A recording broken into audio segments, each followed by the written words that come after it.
Cet homme est l'un des 31 suspects arrêtés en lien avec une enquête de traite de personnes en Ontario.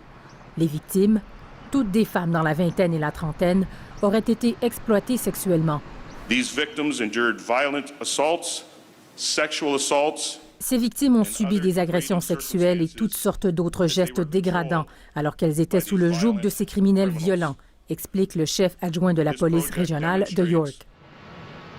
La police a identifié 12 victimes et la majorité d'entre elles sont québécoises. Une fois qu'elles ont été recrutées au Québec, elles sont continuellement déplacées plus à l'ouest du pays, explique Tai Truong de la police régionale de York. Ils se retrouvent seuls, complètement démunis, dans un endroit qu'ils ne connaissent pas et auquel ils ne peuvent pas s'adresser aux gens facilement pour obtenir de l'aide. L'enquête a débuté en octobre 2018 lorsque 2 victimes québécoises ont contacté la police. Les jeunes femmes tentaient de fuir l'homme soupçonné d'être à la tête du réseau, Jonathan Nyangwila.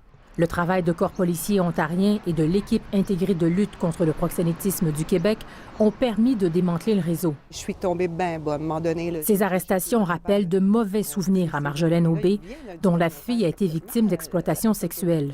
Elle souhaiterait plus d'aide pour les jeunes femmes. Il y a vraiment un gros processus de lavage de cerveau qui est fait chez nos jeunes femmes.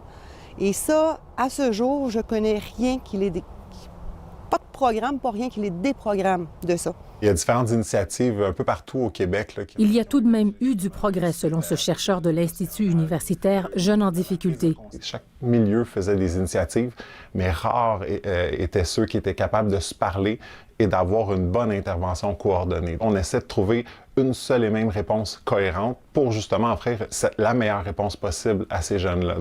Le réseau aurait fait au moins 33 autres victimes. Les suspects font face à plus de 300 accusations, dont traite de personnes et participation aux activités d'une organisation criminelle. Ici Valérie Michaëla Bain, Radio-Canada, Montréal.